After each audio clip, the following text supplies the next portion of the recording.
I'm a man in my mid-40s with a regular 9-to-5 job. I met my wife Ji Young through a blind date, dated for 3 years, and we've now been married for over 3 years. But one Friday night, a single remark from my wife and one of her friends shattered everything I believed. I want to share with you how that night completely turned my life upside down.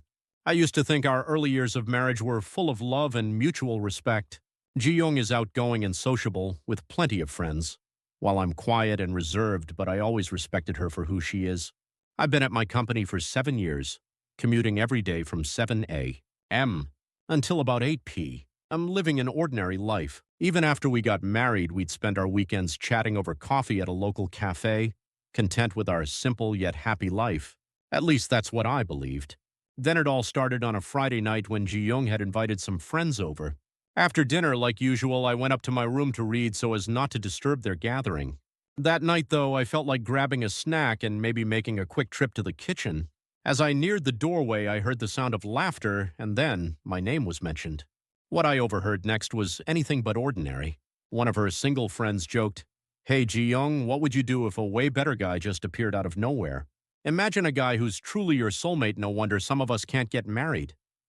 Without hesitation, Ji Young replied, "Honestly, my husband is just average.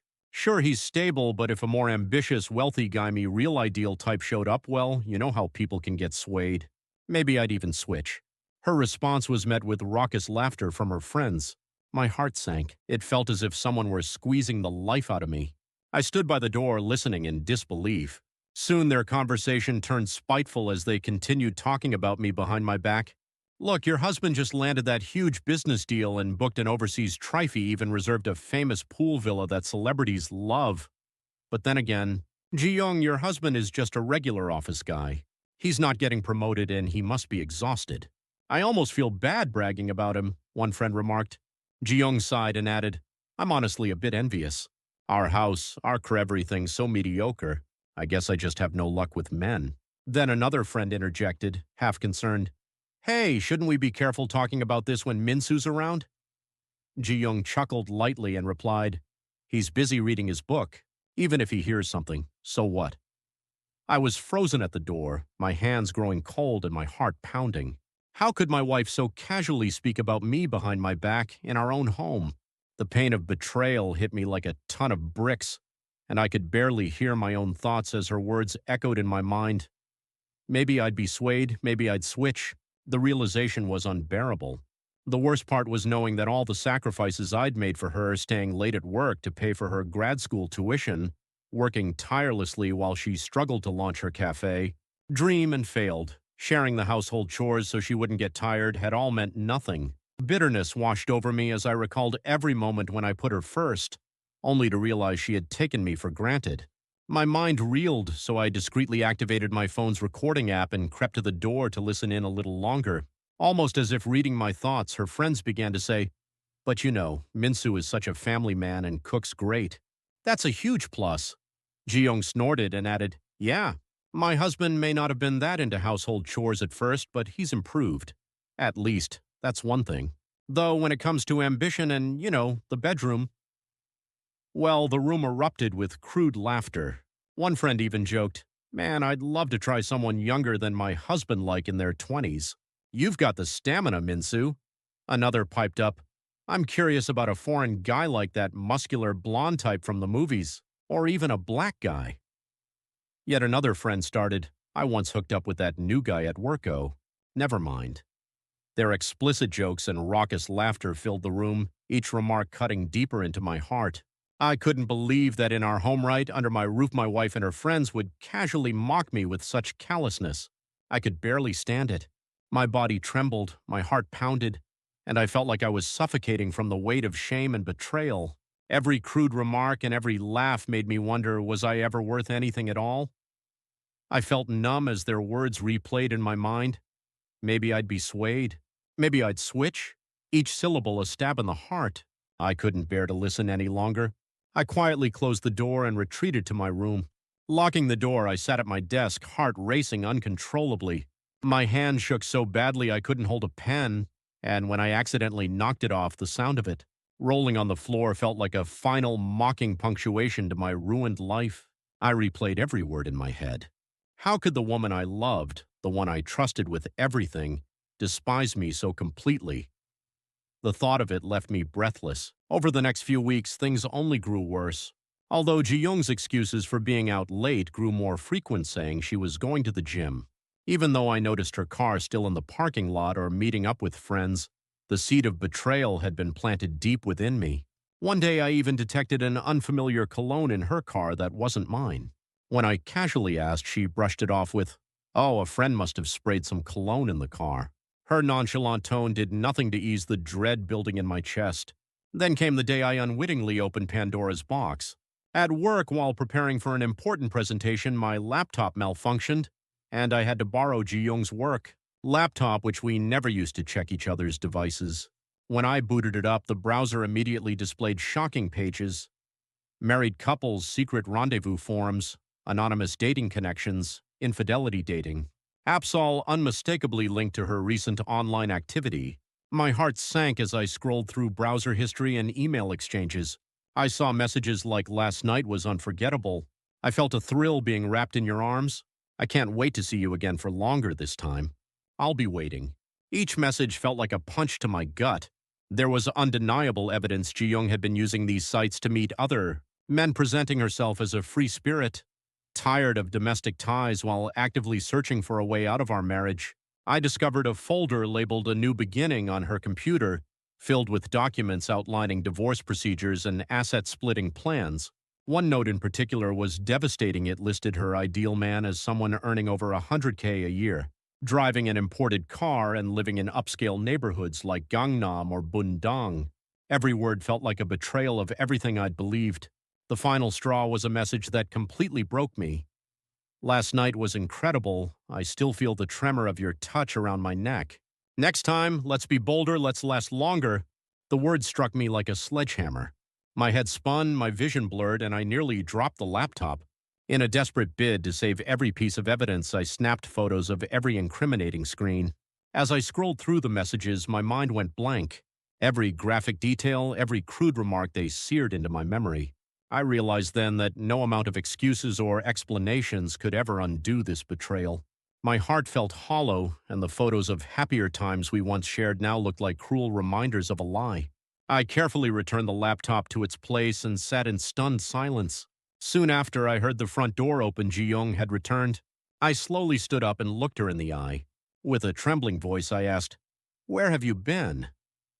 Without a hint of remorse, she replied nonchalantly, "I just got back from the gym." "Why?" Suppressing the boiling anger, I managed to say, "I'm just tired. Go wash up and rest." For days afterward, I pretended nothing was wrong. But inside, a storm of anger and sorrow raged. I began making concrete plans, consulting with a lawyer friend, opening a new bank account to protect my finances, and discreetly draining our joint account to the bare minimum. Then one day in the kitchen, Ji-young snapped, "Honey, did your paycheck come in? Why's our account empty?" I feigned concern. "Things at work have been rough. Rumor has it that overtime pay is being cut, and salaries might even be delayed." Her eyes widened in shock. "What? Even though you always got paid on time?" "This is outrageous," she exclaimed, her words cutting deep. I nodded silently, my heart already set on leaving. Soon I stopped paying the bills that were usually mine: utilities, cable, even the car insurance and internet bills. Ji-young complained sharply, but I barely listened. My heart was no longer in this marriage. 6 months later, as we were about to take a planned weekend trip together, things reached a breaking point. Ji-young begged me not to let our awkward tension show in front of her friends. "Honey, just be your caring self. What else are you known for?" she said, wrapping her arm around me with a saccharine smile that twisted my insides. "Come on, let's enjoy ourselves," she insisted. But that fake smile, that double-faced expression, could deceive me no longer. On the day of the trip, we gathered at a lakeside villa in Gangwon Province for dinner. The sun was setting over the clear lake, the scent of barbecue filled the air, and a movie clip from Notting Hill played on an outdoor screen as friends laughed and sipped wine. I played the part of the devoted husband, grilling the meat, serving the dishes, smiling politely as Ji-young affectionately draped her arm around my shoulder. For a fleeting moment, I wondered if I could just ignore everything and continue living in a facade of happiness. Then Eun-jung, one of our friends, spoke up quietly beside me. "A real family man like you is exactly what everyone loves these days." Another friend chimed in, yeah, forget ambition, nothing beats a husband who does his share at home. Their comments, laced with mockery, jolted me back to reality. I couldn't tolerate their condescension any longer. I stood up, drawing everyone's attention. Let me show you something special, I announced. Ji-young's eyes widened in surprise. She clearly thought I'd prepared a sweet surprise. Instead, the large screen switched to display a dating app profile for secret affairs. One by one, incriminating messages exchanged between Ji-young and other men began to appear. Last night was amazing. I still smell your scent. Next time, let's meet for even longer. A heavy silence fell over the group as friends exchanged shocked looks. One friend covered her mouth in disbelief while another shook her head. Ji-young's face drained of color and she screamed, "What is this? Are you out of your mind?" I calmly closed the laptop and fixed her with a steely gaze. Thanks to the laptop I bought for you, I now know the truth about your ugly betrayal. So tell me, what's worse, a husband who's just an average guy or a wife? Who cheats and mocks him in front of her friends? With that, I tossed the divorce papers onto the table. Ji-young tried to cling to me through tears, but I pushed her away firmly. At that moment, murmurs broke out among the friends. Seriously, Ji-young, this is too much, but it didn't stop there. I had also recorded one of our previous gatherings where Ji-young and her friends engaged in crude, lewd banter. The poor quality recording had been later restored by a professional service, so every explicit remark, "I'd love to try a younger guy. How about a foreigner?" Or maybe that new guy from work echoed clearly through the speakers. The shock on everyone's face was palpable. The husbands glared at their wives while the room descended into chaos. Eunjung's husband shouted, "What the hell is this?" And another friend cried out, "It was just a joke." But nothing could repair the shattered atmosphere. Ji-young stood there, her face blank, as I calmly stated, "Now you all can figure it out for yourselves. I'm done." Ji-young lunged forward, crying, "Please take me back."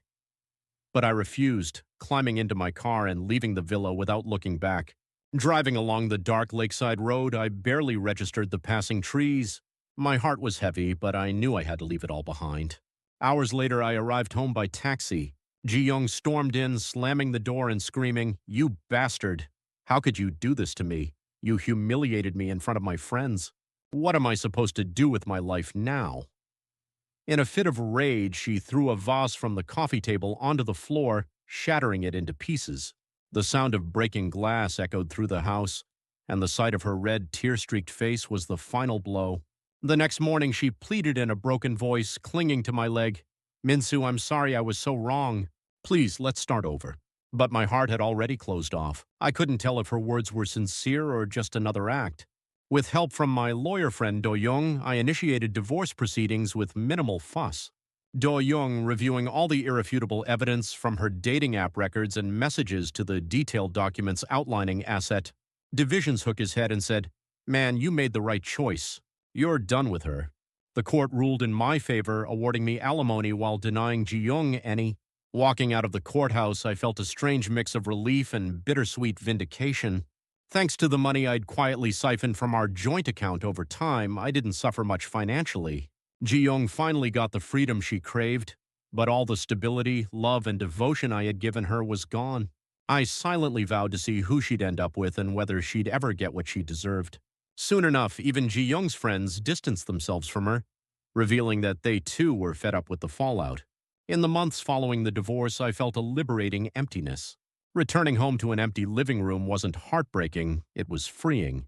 The silent void where her constant complaints used to be now allowed me to finally breathe. I looked out at the starlit night and took a deep, long-needed breath. Ji-young eventually left for her parents' place and I reclaimed my life. I even took over her unused gym membership, began working out, and spent quiet weekends strolling through the local park. Slowly, my life started to find its rhythm again. One day at the gym, I met a woman named Yoonju. Like me, she'd been scarred by betrayal in her marriage but was determined to pick herself up. At first, we exchanged light banter near the workout machines. "This machine is a killer, isn't it?" But soon we found ourselves in a nearby cafe, sharing our stories over coffee.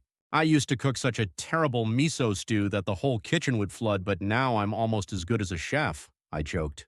Unju smiled warmly and replied, "Maybe one day we could have a cooking day, each preparing our signature dish."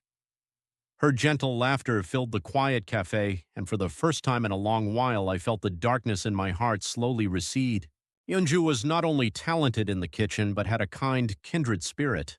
One day, while on a weekend hike, she suggested we stopped halfway to catch our breath. I used to be terrified of the stigma of divorce. I thought it was the end of everything. But now I feel ready to start anew. Don't you? She said. Wiping the sweat from my brow, I nodded. Yeah, I'm done letting my past ruin my future. Time with Yunju brought new meaning into my life. Unlike with Ji-young, where I'd sacrificed everything for a love that turned out to be a lie, I found that being with Yunju meant accepting each other as we were, without pretense. We slowly built new memories together, and I came to realize that while I'd once sought a better woman in Ji-young, I was now finally on the path to a truly better life. I never really cared to know what became of Ji-young until I heard through an acquaintance that after our divorce, she'd started living with a man she met on a dating app. At first, everyone raved about how successful and ambitious he was, but it turned out he was nothing more than a con artist who swindled her out of everything before disappearing overseas. She was left with crushing debts and eventually forced back home. People whispered she tried for something better and ended up in ruins. Her greed, it seemed, had been her undoing, though a part of me felt a bitter satisfaction at her downfall, as if karma had finally caught up with her. I also felt a twinge of sadness for the life we once had. But in the end, the pain she inflicted on me had led me to meet someone like Yunju, and in that perhaps I received a kind of compensation. I'm now determined to live the rest of my life on my own terms. Thank you for listening.